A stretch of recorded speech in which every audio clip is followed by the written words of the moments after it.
Yep, fantastic. Excellent. Oh, beautiful. Wonderful, Linda. Fantastic. Excellent. Oh, I can see the comments here now on my computer. Beautiful. All right. Excellent. Well, fantastic. Welcome, everyone. And hey, Shell. Fantastic. I'm just going to wait a few minutes for people to come in on this very, very important topic. I believe tonight you're going to hear me much better. You're going to see me more clearly because I have got a new computer. Hey, Deb. Yeah, I bit the bullet. My old one kept crashing on me, and I thought, right, it needs an upgrade. So that's what I've done. All right, so clearly I need to get a new seat. I've got about 4 cushions underneath this because this monitor's much taller. Hey, Lindsay. Wow, fantastic. Yeah, I've got the new computer. It took me about 3 hours, but I got there. All good. All right, so tonight, very, very important topic, and a big shout out to Lindsay. Lindsay is my peer and colleague. Now, Lindsay actually specializes in menopause. All right, so I specialize in thyroid.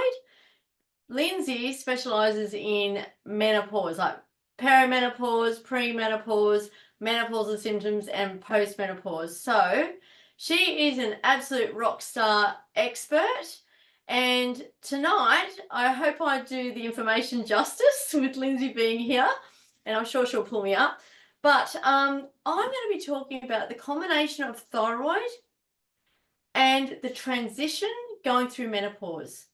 The reason being is because there's a couple of things actually. The first thing is with any life stage that is a stressor on the body, that life stage can absolutely become a trigger and exacerbating factor for a thyroid condition. So that's the first reason. The second, beautiful, Lindsay. Fantastic. Thank you. The second reason is a lot of the signs and symptoms of perimenopause and menopause and postmenopause, well, actually perimenopause and menopause, are very similar to low thyroid function, hypothyroidism. And some of them are not dissimilar to hypothyroidism as well. All right, so it's really, really important. And as I've said in many of my live trainings before, our endocrine system really deserves the respect as a whole because our hormonal messengers are like are messengers within our blood, and the hormones talk to each other. They talk. So because they talk to each other, we, for us as practitioners, if we just compartmentalize the body as typically the biomedical model does, well, then we're literally saying, okay, well, we're only treating this and not respecting another pathway or another element or another area where the endocrine system really should be treated as a system as a whole. All right. So first of all, I'm not going to go through all the major definitions, and nor am I going to go through all the pathophysiological processes. I'm going to mainly be talking about the signs and symptoms and 6 key nutrients. Now, these key nutrients, I feel like I came up with these 6, and one I actually grouped it because I actually thought, you know what, there's so many that are actually important. So I've actually created a group for that one.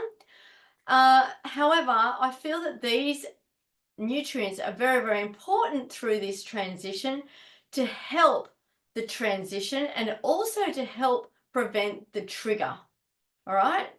Now, right now, this is actually an important topic, very, very close to my heart because biologically, I have just begun this beautiful stage of transitioning into, well, it's actually perimenopause, right? Which is the beginning of that rocky road, right? So I'm kind of like everything that I've been talking to clients about and treating clients with for like over a decade at least. I'm actually now going, okay, Megan, you're doing it on yourself now, all right? So over the next goodness knows how long, couple of years, potentially I'm going to have you beautiful women in here as a witness to my transition. And I've always said, and I'm going to maintain it, that this transition is actually a transition into wisdomhood. It's a transition into our wisdom years, all right? So, the last thing I'm going to do as a person of, like I practice what I preach, is I'm not going to go against it, like I'm not going to rage against it. I'm going to embrace it. I'm going to embrace it because I actually do believe that our mindset plays a role as well. Because if we've got our mindset in order, well, that's going to actually help negate stress. And stress is a massive trigger for both thyroid symptoms and menopausal symptoms, all right? Because of the neurotransmitters that actually trigger cortisol being a catabolic, hormone, and breaks down tissue. So we want to prevent that, and we want to prevent the sustaining of cortisol, that kind of like low-lying chronic pulsing of cortisol, so that we can actually help preserve our tissues. And cortisol does lots of things. It prevents that transition of T4 to T3, which are our beautiful thyroid hormones, our pre-hormone, or pro-hormone, which is our thyroxine, converting to T3, which is our more metabolically active hormone. It also, triggers insulin resistance. It also, it just breaks down tissue, and, there are a lot of impacts of cortisol, okay?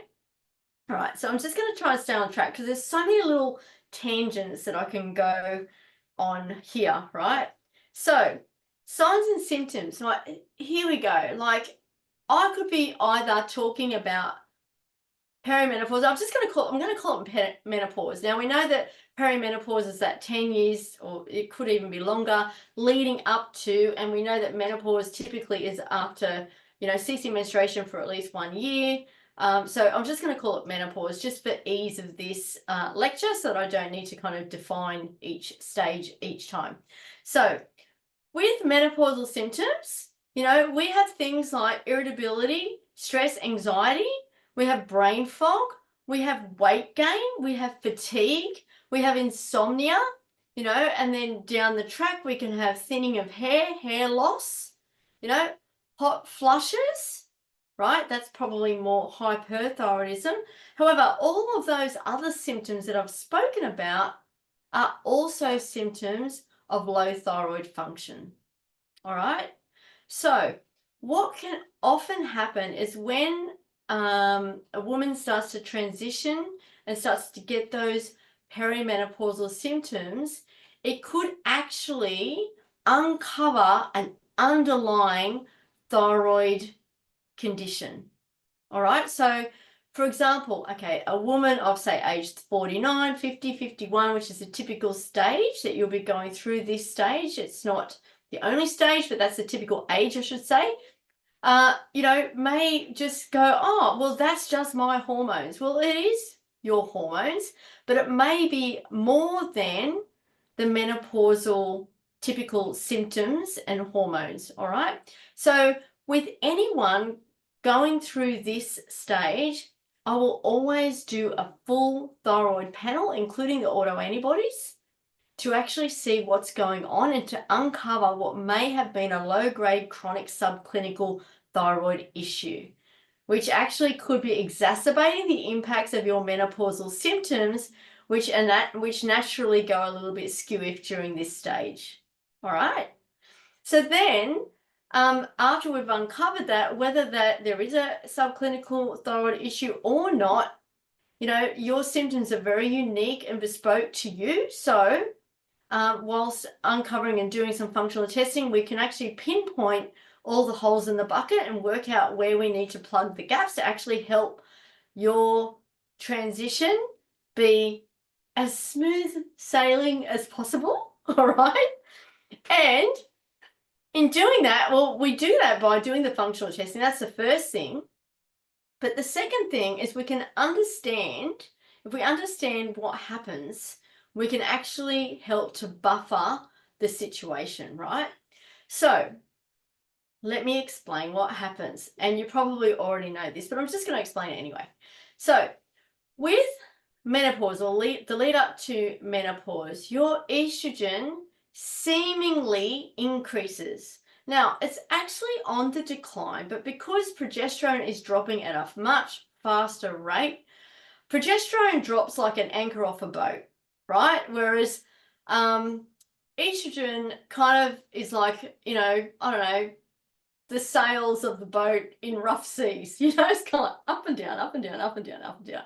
Like it's gradually declining, but it's kind of like going up and down because it's kind of like, well, what's going on here? You know, I've got no partner, you know, because progesterone is kind of like bottoming out, right? So because estrogen does not have that opposing progesterone, it seemingly can be high, right, in your bloodstream.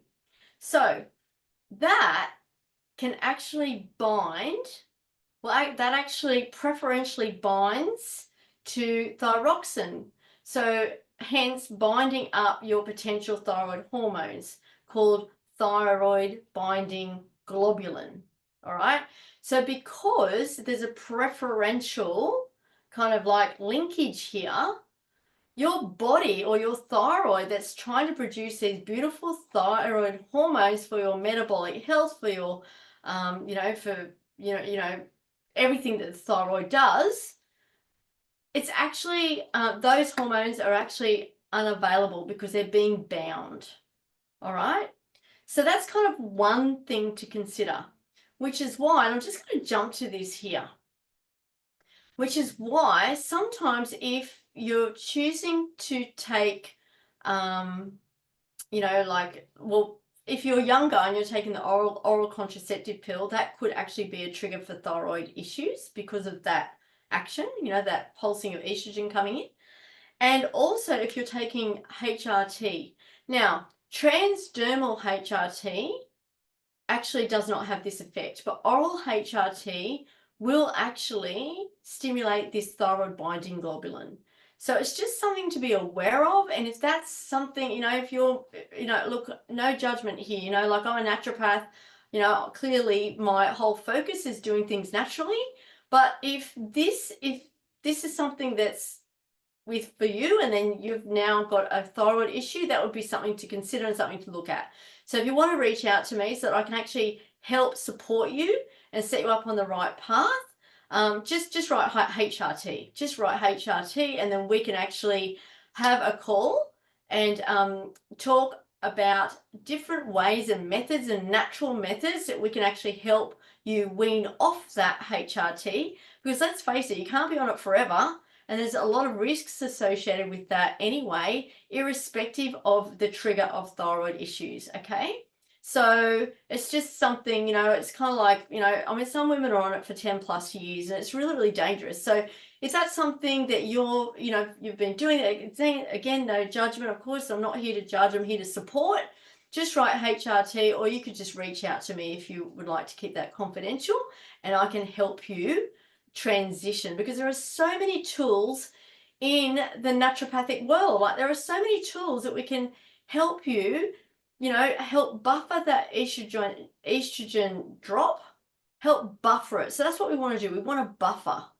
Yeah, because what happens is as our ovaries decline in producing estrogen, the adrenals take over. The adrenals actually make a little bit of progesterone as well, like a tiny, minuscule little bit. And then we've got our steroid hormones, that, you know, like our testosterone and DHEA, etc. So we want to support all of these systems that are going through a topsy-turvy stage, such as our adrenal glands, you know, our thyroid gland. We want to support our stress response. We want to support our bone health. We want to support our digestive system. All right. And we do this through adequate nutrition that's actually tailored to help support you as an individual whilst you're going through this particular transition, depending on what's going on for you, depending on what your overriding signs and symptoms are, because we want a nice, smooth sailing ride. All right. Fantastic. Yeah, absolutely. I agree with that, Linz. Yeah, SSRIs are overly prescribed just because, very good comment, thank you. Just because, oh, wonderful, Shell. Yeah, you know, just it's like a Band-Aid. It's like a Band-Aid, yeah, because what happens is progesterone actually helps our body produce GABA. And with the declining in progesterone, we actually have a decline in our GABA, which is our inhibitory neurotransmitter, the neurotransmitter that helps keep us nice and calm and smooth and sailing and, oh, life is bliss, blah, blah, blah, blah, blah. And, suddenly, our body's like, holy heck, where's my GABA? Where's my GABA? So, but, it's not the only thing. We can support our dopamine pathways and our serotonin pathways. So that's why we need to make sure we've got adequate nutrition and adequate minerals and vitamins and cofactors to support those very, very important pathways. All right. It's not linear and it's not a simple solution. It's very complex because there's a lot going on at that stage. Our body is trying to recalibrate. The reason why we're getting hot flushes, for instance, is so that our body can reset at a higher thermostat to help us as we age, to help our immune system. Yeah, there's actually a very good reason for the hot flushes. It's just that while our body is trying to recalibrate, it's kind of going, oh, a little bit too hot, oh, a little bit too cold. It's like Goldilocks. It's having a little hissy fit. So that's actually the reason why. And if we do all of these beautiful dietary and lifestyle measures, we can help buffer that rocky road and help it to be smooth sailing. Yeah, absolutely, Lindsay. It's very, very complex. Yeah, so guys, if you have any questions, just pop them in the chats.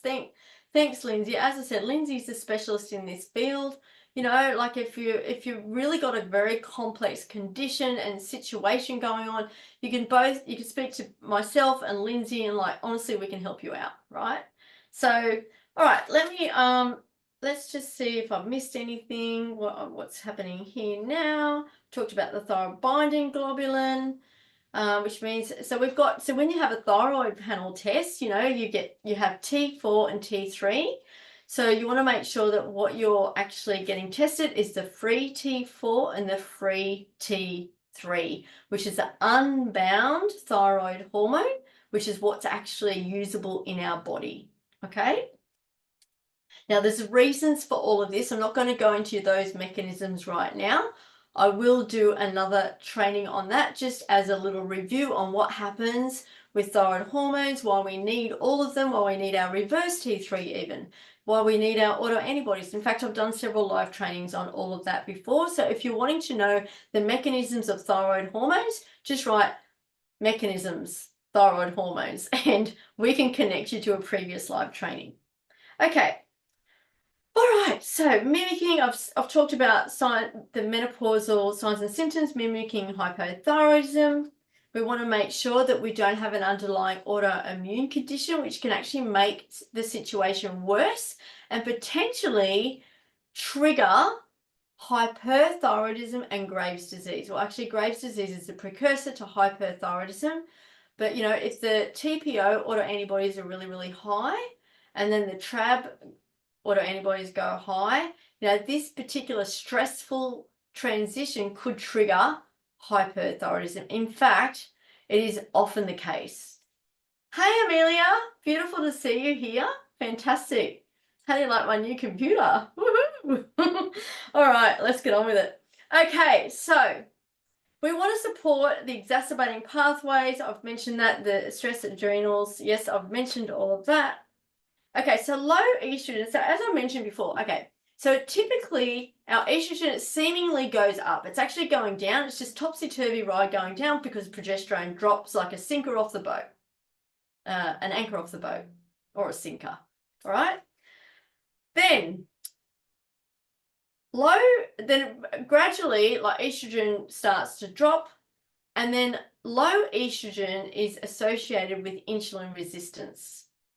Insulin resistance is also associated with hypothyroidism. Dysglycemia, blood sugar irregularities, is associated with both. Okay, so this is why sometimes one thing could be masking another, or another thing could be masking something else. Yeah, which is why it's really important in functional testing to actually have all of these parameters understood and nutted out so we know exactly what's going on in your body, where's what's where, so that we can support it properly through natural ways, okay? Because insulin and estrogen are friends, you know? They are matchmates. They're like a marriage made in heaven. And so therefore, as estrogen naturally drops, you're going to get a less responsive insulin, so therefore potentially push up insulin resistance, which is why one of the symptoms of menopause is a little bit of weight gain, a little bit of extra layering around the tummy, and inability to lose weight. What else is a problem with that? Hypothyroidism. So you can see how the symptoms are kind of like a mirror image. And two things can be going on at the same time. And a lot of my clients actually have thyroid issues, and then when they look back, they had a very stressful and horrible transition into menopause. So potentially they had like the double whammy. It's actually a double whammy, all right? So, you know, it's like more of the thing. So if you're actually at that age, you know, maybe 30s, early 40s, mid 40s, where you haven't started the transition into perimenopause, but you have a thyroid condition, this live training is extremely important for you, because the better supported your thyroid is, the better transition you will have. Okay, so if you already have a low functioning thyroid, or Hashimoto's, or autoantibodies that are sky high, and you're managing it, or kind of managing it through, I don't know, thyroxine. I don't think thyroxine does all that much. I don't, you know, like clinically, a lot of my clients that come to me, you know, they come to me because they're on thyroxine. It's not doing anything. It's not really changing the signs and symptoms, you know, it's changing things on the blood reports, but it's not actually helping them feel better. Yeah. What do you think about that, Lindsay? I'd love your comments on that. Do you get that? People on thyroxine and they're not really feeling any better. You know, marginally they might in the beginning, and it's almost like the body gets used to it, and then it doesn't really help. And there's a very definitive reason for that, because thyroxine is the pro-hormone, T4, and 80%, you know, of our thyroid gland actually produces thyroxine. And if that's actually not converting to the more metabolically active hormone, which is T3, well, therefore, we're not really going to be getting the response and the effects of our thyroid hormones to the full capacity, because it's not converting. Why isn't it converting? It could be poor cellular health. It could be poor liver function. You know, even if your liver function tests all are within normal range, although typically ALT, AST, liver enzymes will go high, you know, if your liver is unsupported through these transitional times.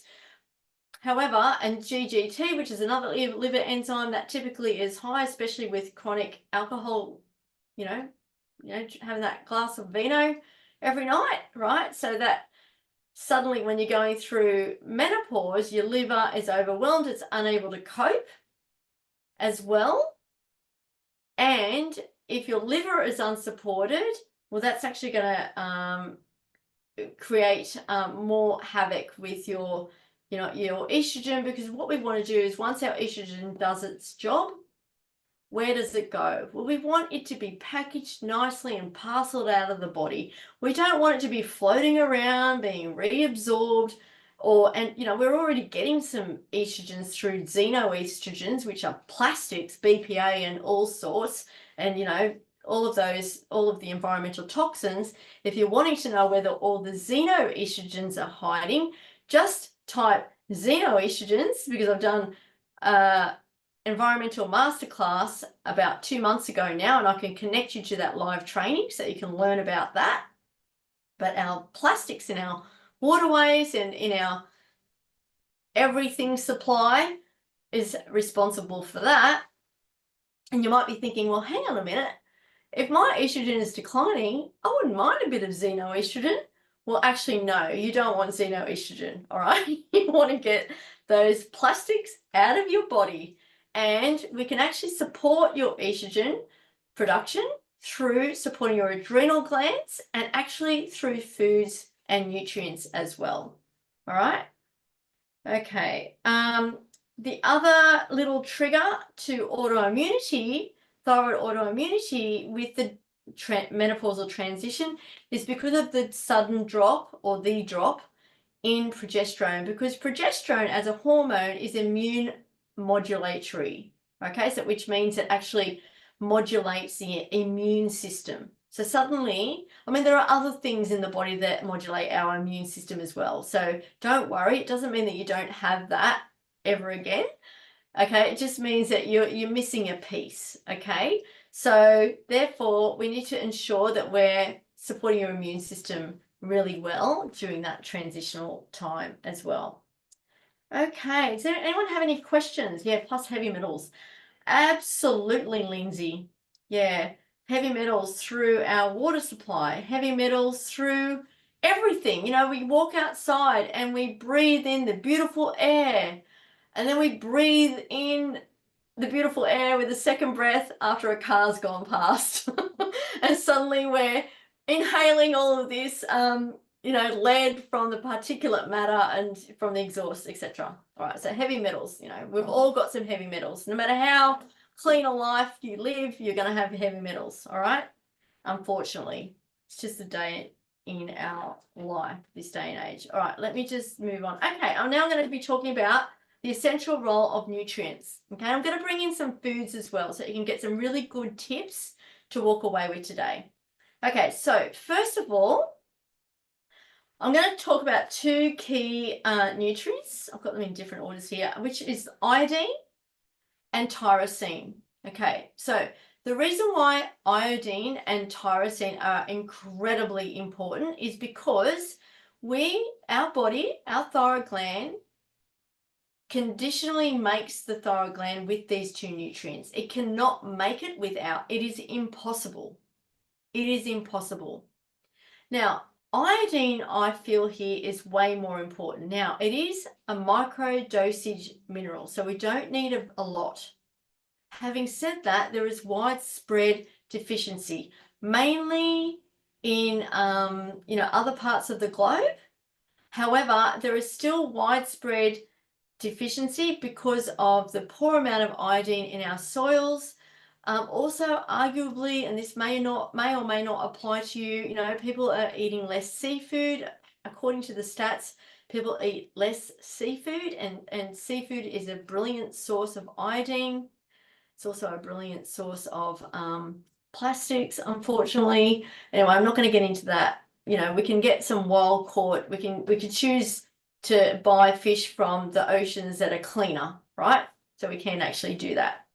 Okay, so iodine is such an important mineral, and it's not only important for our thyroid gland to produce our thyroid hormones, it is important for all of our female reproductive glands. It helps protect us against cancer. It helps protect us against free radical damage. It helps protect all systems go. Like, you think when you have lumpy breasts, it will help, you know, get rid of the lumps, right? It will help protect all of our female bits and bobs, right? So iodine is incredibly important, right? And iodine deficiency actually can lead to hypothyroidism, and that can cause major issues depending on the lifespan.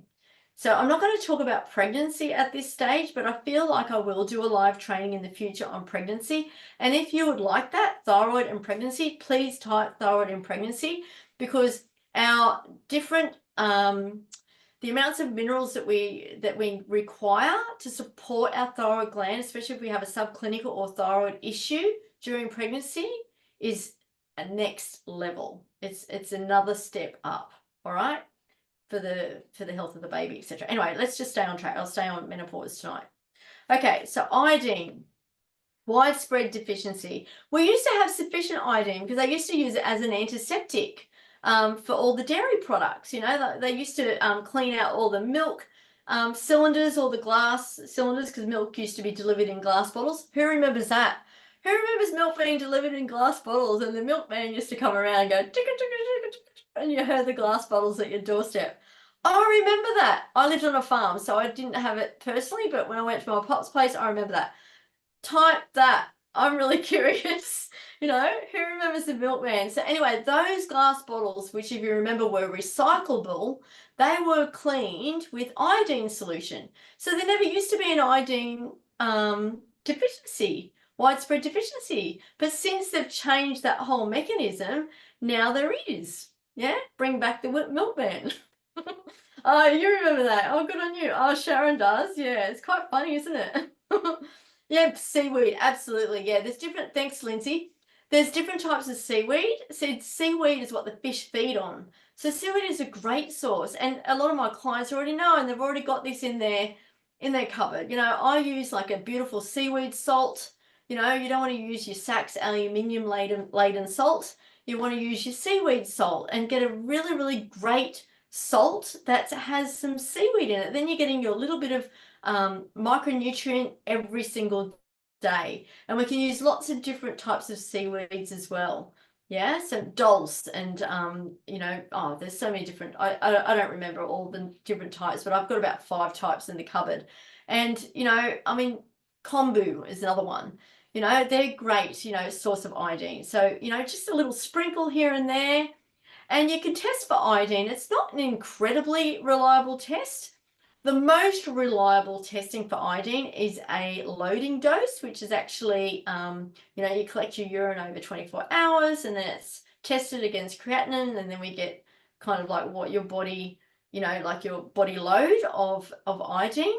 However, just a random spot urine test will give you a bit of an indication if you're eating the same diet as you typically do, just to get an indicator. So it's a really, really important screening tool for iodine. The other thing is tyrosine. Now, tyrosine, it is a conditionally essential amino acid, which means that our body produces it pretty well from phenylalanine. Phenylalanine. Now, if people have a genetic predisposition where they cannot produce that, they have to supplement with tyrosine. That's actually, they can't really survive and make their hormones without it. However, it is conditionally essential. So, in my opinion, because of the demands on the thyroid, because of the demands on the body, I feel that making sure that you up your protein level during this transition to 1.5 grams plus per kilogram of body weight per day is essential, because we want to get all those other amino acids. Carnitine is another really, really important one to help prevent that kind of like decline into autoimmunity. All of our proteins are important because our proteins are for growth and repair.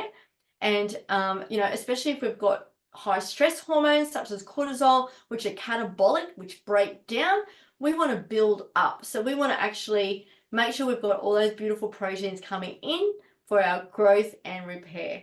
So the second one was tyrosine. It's conditionally, but I've actually grouped it with protein in general. So, hey, ladies, make sure you're getting good amounts of protein in your diet. And, ensuring what you're eating is actually really, really supporting you. That will also help with your blood sugar dysregulation as well, which typically will happen or potentially happen depending on what's going on with you. What else is going on with you? But as your estrogen declines. So it's really important that we support our blood sugar so that we don't get that insulin resistance. Okay, so I mentioned 2 there. One was grouped. I'm losing my notes. The other one, I just remembered, is, where are we? Selenium. Oh, I've lost my notes. Here we go. Here it is. Selenium. Selenium is one of my favorite nutrients, one of my favorite minerals. It is so incredibly important, and functional testing can define whether you're low in selenium or not. It is required for our glutathione, which is our master antioxidant in our body, which helps prevent cancer, all the chronic disease states. It quenches free radicals. Oh, it's busy. It's a very busy mineral. For the thyroid in particular, selenium actually helps the conversion or creation of our beautiful thyroxine, our T4, with the help of TPO, which is our thyroid peroxidase, our enzyme. Obviously, the autoimmunity element of that is when we've got high autoantibodies to TPO as one of the autoantibodies to look out for in Hashimoto's or Graves' disease. All right. So tyrosine actually couples with iodine and it needs selenium. Selenium is like the little partner that goes, okay, come on, let's couple you up and let's get that hormone rocking. That's what selenium does, amongst many other things. All right. So we need selenium. Where do we get selenium from? Broccoli, Brazil nuts, alfalfa, mackerel. We get it from lots and lots of different sources. Typically, the Brazil nuts in Australia will be lower in selenium because we don't have selenium in the soils here compared to what they have in Brazil. Now, interestingly, one of the foods I just mentioned there was alfalfa. Guess what else alfalfa is? I don't know whether you're going to guess it. Okay, so guess what else alfalfa is? Alfalfa is a phytoestrogenic food. And our phytoestrogenic foods are a massive group of foods which actually are so important for our diet to help buffer the estrogen.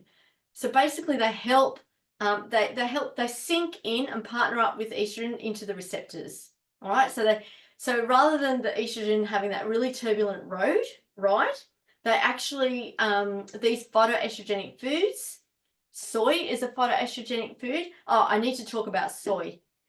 Soy has been, it's a good food. And then later on, it's like, if you've got a thyroid condition, don't eat soy. And then it's like, oh, it's good again. You know, like throughout the last 10, 15 years, the literature has been on and off with soy. I'm going to tell you now, soy is a great food. However, you want to make sure that your soy is from organic source, non-GMO source, and it's a good source. So for example, I'm not so much talking about soy milk as I am like a really good quality miso as an example. Now these types of foods are phytoestrogenic, so they can really, really help buffer the estrogen as it gradually declines. Right, so instead of a rocky road, it's a smooth road. And in fact, over in traditional Asia, so not so much these days with Western influence, but traditional Asia didn't really have a word for menopause because nobody really experienced it because they had all their beautiful phytoestrogenic foods and they possibly had less stress. I'm not quite sure. So that's super interesting as well. They probably also had all of their beautiful ginsengs, Korean ginseng as a tea each day, which is really, really good for that menopausal transition as well. All right, so I went a little bit off track. I'm coming back to the key nutrients. So we've mentioned those. Another key one is zinc. So zinc is obviously important as a cofactor for all of our hormonal network. Specifically for thyroid, it helps the conversion of T4 to T3. So zinc, we need zinc. And like what I often find with functional testing is that the minerals that are often plummeted are zinc, selenium, you know, and then we've got other, you know, like our calcium and magnesium potentially, and the ratios are all out of balance. So it's no wonder that there's some turbulent signs and symptoms of menopause. Okay, other key nutrients. I've actually grouped these ones together like magnesium, calcium, and phosphorus because I just need to let you know, if you don't know already, with the decline in estrogen can be the loss in bone loss, okay, decline in bone loss. So, which is why osteopenia and osteoporosis are on the rise during that menopausal and postmenopausal stage of life, okay? So we want to make sure that we've got those key minerals as well as other dietary elements that are less acidic to help prevent that massive decline, okay? The other thing that actually,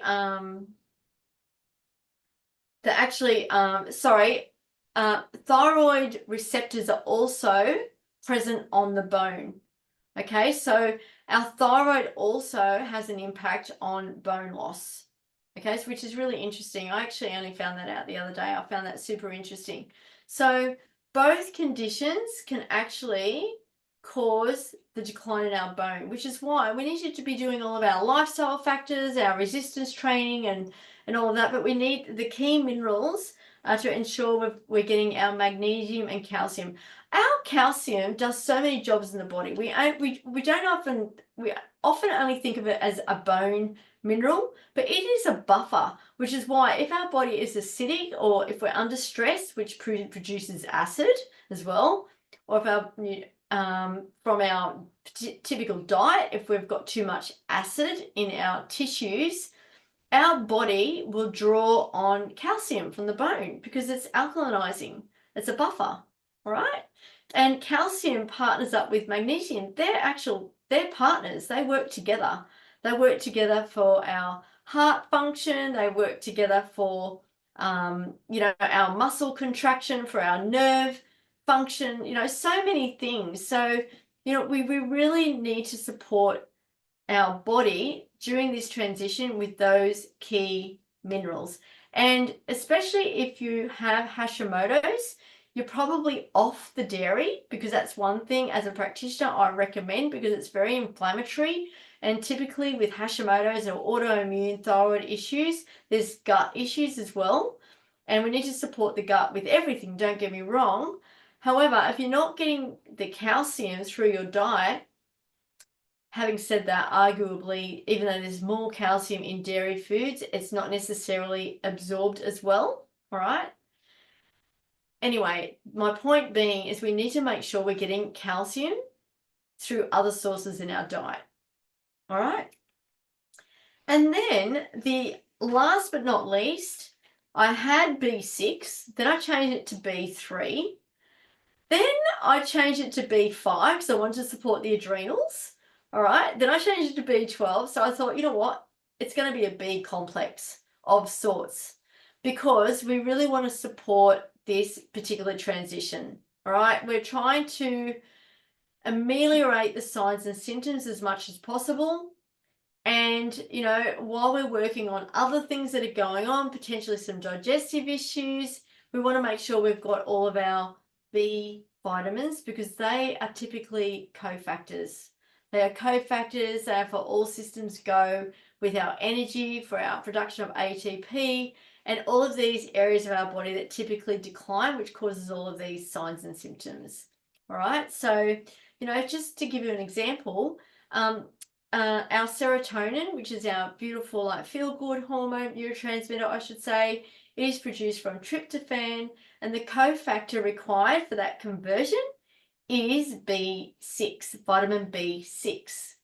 However, and if we don't have enough vitamin B6, it will actually divert and go down a completely different pathway. So therefore, we're not producing enough transmitter serotonin. So therefore, we might get the stress effects, okay, because we don't have one of those beautiful feel-good hormones. So we might get depression as an example, all right?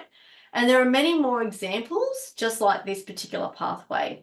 So, making sure that we're getting the right B vitamins to help support until we get other things in order.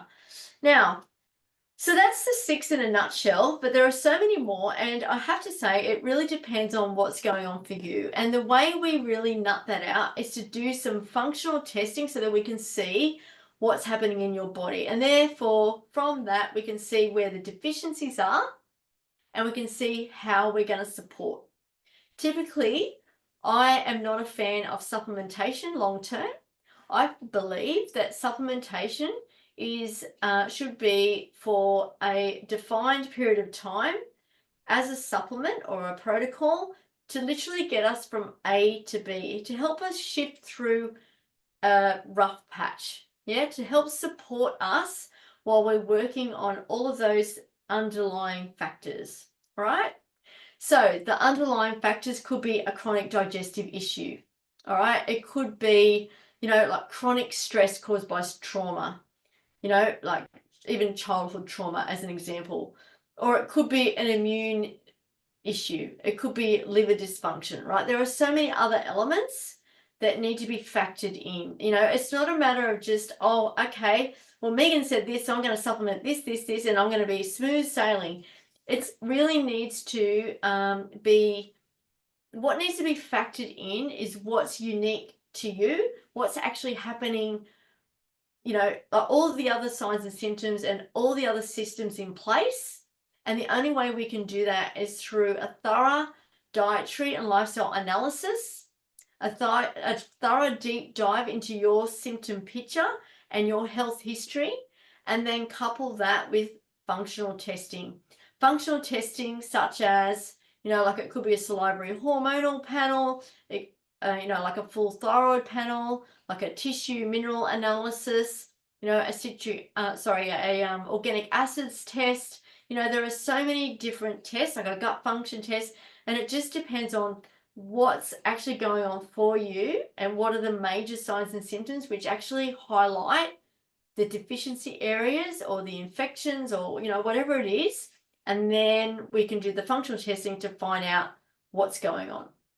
So if you are at a loss and you are unsure what's going on in your body and you're starting to go through the perimenopausal or menopausal transition and things are going a little bit haywire and you'd like to get some clear guidance based on some lab testing, some functional testing, and a thyroid expert such as myself, so that you can actually get the answers and get a thorough and bespoke treatment plan, I would love you to write functional testing. All right. So with functional testing, I will choose the tests that are going to provide us with the best information so that we've got something to go on. All right. So if this is you and you'd like clearer information moving forward and you'd like to actually get a pathway, I'd love you to write functional testing. And then I'm going to reach out to you and we're going to have a conversation, see what's going on with you. Like when did all this start? What are the main exacerbating factors? What are the big triggers? What's going on in your whole health picture? And then from there, I can map out a plan for you. And should you wish to, you know, go on that plan, then we can go on to that next step. Otherwise, you can go it alone. It's completely up to you. This is obligation free. So if you would like to connect with me so that we can map out your bespoke plan, just write functional testing and then we can connect. All right, fantastic. If you've got any questions, fantastic, Karen, I'll absolutely be in contact with you. Fantastic, Shell, beautiful. Opinion on Lugos. Yeah, no, that's an ideal solution. Absolutely. Just need to look at how much and how much is actually what's actually happening in your body, and you know whether you actually need it, if you're actually getting it through other dietary sources, because it is actually called the Goldilocks mineral. Great question, Linda. It is the Goldilocks mineral because we don't want too much and we don't want too little. It's got to be just right. Okay. So that's why, you know, typically, like you know, don't get me wrong. I will supplement. Absolutely. I will supplement. There's a time and a place for it. However, often because it is a micronutrient, we can get it through dietary sources if we are vigilant and if we understand what it is that we're having, where it's showing up in our foods and how much we need. All right. So, but I'll reach out to you, Linda. We can have a discussion about that. Fantastic. Sprouts. Yep, they're phytoestrogenic. Love it. Fantastic. Beautiful to have you here, Lindsay. All right, awesome. And I'm just looking at some other questions. Okay, Deb has said, and the rich cream on the top. Oh, yeah, that must be to do with the milk. Yeah, absolutely, when they used to milk the cows. Yeah, I grew up on cow's milk. It's probably why it's no good for me. I had too much of it as a kid. All right, so Karen is asking, does iodine need to be tested or just buy, spray and take daily? I would absolutely, like if we have a chat, Karen, and if there is a subclinical thyroid issue and symptoms of what potentially could be an iodine insufficiency, I will test 100%, absolutely. Beautiful. All right, fantastic. Milk and orange juice. Oh, I'll have to listen back to see what that's to do with. All right, fantastic. Fantastic, Shell, thyroid pregnancy. Yes, I will be doing a live training on that coming up. All right, beautiful to have everyone here tonight, and I look forward to seeing you on our next live trainings every Wednesday night at 7:30.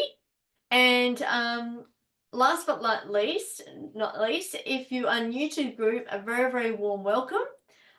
Please have a look at the welcome post so that you can know what to expect from this group. And we have 40 plus live trainings from previous trainings, which are in the actual guides section under the Thyroid Diaries. And if there's something specific to you that you would like information on, just reach out to us. And there's the strong likelihood that we can connect you to a past live training, or we can simply have a chat. All right, that's it from me. Have a beautiful Wednesday evening, and I will see you next week. Bye for now.